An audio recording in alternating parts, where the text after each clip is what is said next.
వర్రా రవీంద్రరెడ్డి కేసులో పోలీసులు దూకుడు పెంచారు. ఇదే కేసులో YCP MP YS Avinash Reddy PA బండి రాఘవరెడ్డికి నోటీసులు ఇచ్చారు. సోషల్ మీడియాలో అసభ్యకరమైన పోస్టుల విషయంలో వైసీపీకి చెందిన వర్రా రవీంద్రరెడ్డి అరెస్ట్ అయ్యారు. ఇదే కేసులో విచారణకు హాజరు కావాలంటూ Kadapa MP YS Avinash Reddy PA బండి రాఘవరెడ్డికి నోటీసులు ఇచ్చారు. ఇవాళ ఉదయం కడప సైబర్ క్రైమ్ పోలీస్ స్టేషన్లో విచారణకు హాజరు కావాలని నోటీసుల్లో పేర్కొన్నారు. మరోవైపు బండి రాఘవరెడ్డి ముందస్తు బెయిల్ పిటిషన్ ఏపీ హైకోర్టులో విచారణలో ఉంది. 12వ తేదీన విచారణకు రానుంది. అయితే అప్పటి వరకు బండి రాఘవరెడ్డిపై ఎలాంటి కఠిన చర్యలు తీసుకోవద్దంటూ ఏపీ హైకోర్టు ఇప్పటికే ఆదేశించింది.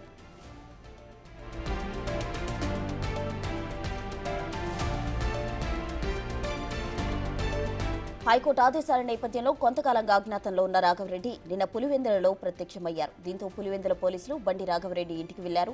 విచారణకు రావాలని కోరారు. అయితే నోటీసులుంటే తప్ప విచారణకు రానని బండి రాఘవరెడ్డి చెప్పినట్టు తెలిసింది. దీంతో పులివెందుల పోలీసులు బండి రాఘవరెడ్డికి నోటీసులు ఇచ్చారు. ఇవాళ ఉదయం కడపలోని సైబర్ క్రైమ్ పోలీస్ స్టేషన్కు రావాలని ఆదేశించారు.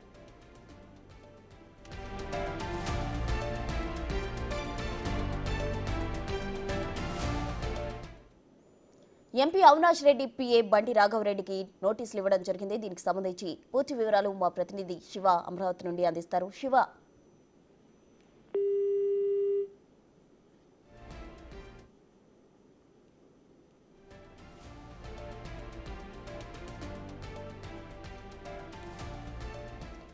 వర్ర రవీందర్ రెడ్డి కేసుకు సంబంధించి ఈరోజు MP YS Avinash Reddy PA బండి రాఘవరెడ్డికి నోటీసులు ఇవ్వడం జరిగింది. అయితే సోషల్ మీడియాలో అసభ్యకరమైన పోస్టులు పెడుతున్నారంటూ కూడా వైసీపీకి చెందిన వర్ర రవీందర్ రెడ్డి అరెస్ట్ అయ్యారు. ఇదే కేసులో విచారణకు హాజరు కావాలని కడప ఎంపీ అవినాష్ రెడ్డి పీఏ బండి రాఘవరెడ్డికి నోటీసులు ఇవ్వడం జరిగింది. అయితే హైకోర్టు ఆదేశానుసారం అయితే 12వ తేదీ వరకు ఎటువంటి అరెస్టులు కూడా చేయొద్దంటూ హైకోర్టు ఆర్డర్స్ జారీ చేయడం జరిగింది. అయితే దీనికి సంబంధించి విచారణకు హాజరు కావాలని అయితే నోటీసులో పేర్కొన్నట్టు తెలుస్తుంది.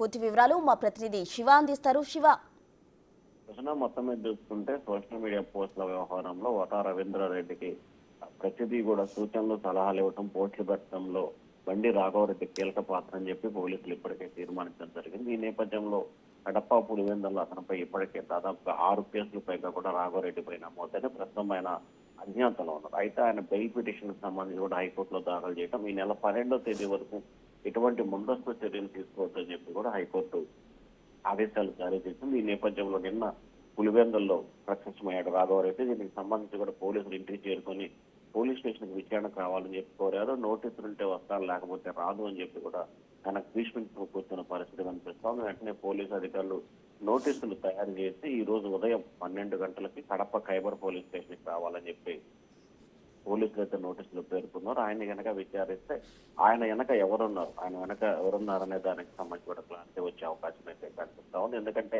అవినాష్ రెడ్డి చెప్పిన సూచనలు సలహాల మేరకే రాఘవరెడ్డి వాటిని తయారు చేసి రవీంద్రారెడ్డికి ఇచ్చాడని చెప్పి గతంలో కడప సంబంధించిన పోలీసు అధికారులు చెప్పడం జరిగింది. ఈ నేపథ్యంలో ఇప్పుడు రాఘవరెడ్డిని విచారిస్తే అవినాష్ రెడ్డి పేరు చెప్తాడా లేదా, అసలు విచారణకు సహకరిస్తాడా లేదా అనే దానికి సంబంధించి కూడా కొంత ఉత్కంఠ అయితే కొనసాగుతా ఉంది. ప్రసూన.